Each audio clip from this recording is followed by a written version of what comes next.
दशकं 15 कपिलोपदेशः। मतिरिह गुणसक्ता बन्धकृत्येष्वसक्ता त्वमृतकृत् उपरुन्धे भक्तियोगस्तु शक्तिं महत् अनुगमलभ्या भक्तिरेवात्र साध्या कपिलतनुरिति त्वं देवहूत्यै न्यगादीः प्रकृतिमहद् अहङ्काराश्च मात्राश्च भूतानि अपि हृदपि दशाक्षी पूरुष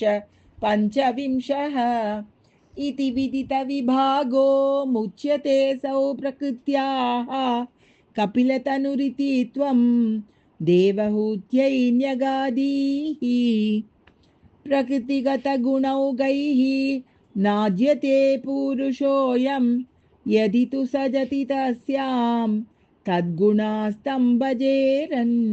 मदनुभजन तत्त्वालोचनै साप्यपेयात् कपिलतनुरिति त्वं देवहूत्यै न्यगादीः विमलमतिरूपातैः आसनाद्यैर्मदङ्गं गरुडसमधिरूढं दिव्यभूषायुधाङ्कं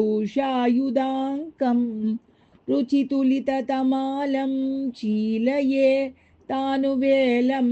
कपिलतनुरिति त्वं देवहूत्यै न्यगादीः मम गुणगणलीला कर्णनै कीर्तनाद्यैः मयि सुरसरिदोग प्रख्यचित्तानुवृत्तिः भवति परमभक्ति साहि मृत्योर्विजेत्री कपिलतनुरिति त्वं देवहूत्यै न्यगादीः अहह बहुलहिंसा संचितार्थै कुटुम्बं प्रतिदिनमनुपुष्णन् श्रीजितो बाललाली विशति हि गृहसक्तो यातनां मय्यभक्तः कपिलतनुरिति त्वं देवहूत्यै न्यगादीः युवति झठरकिन्नो जातबोधोऽप्यकाण्डे प्रसवगलितबोधः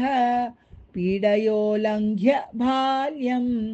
पुनरपि बत मुह्यत् एव तारुण्यकाले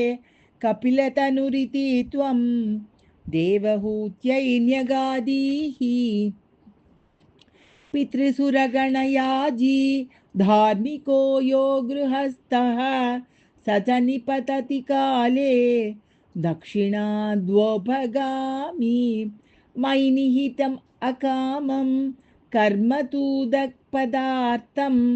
कपिलतनुरिति त्वं देवहूत्यै न्यगादीः इति सुविदितवेद्यां देवहे देवहूतिं कृतनुतिमनुगृह्य त्वं गतो योगिसङ्गैः विमलमतिरथासौ भक्तियोगेन मुक्ता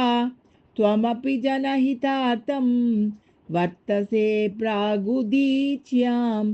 परम किमु बहुक्त्या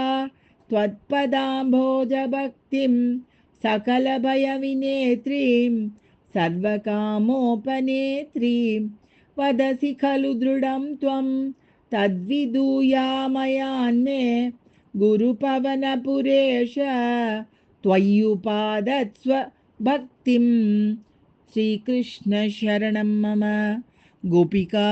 जीवनस्मरणं गोविन्द गोविन्द।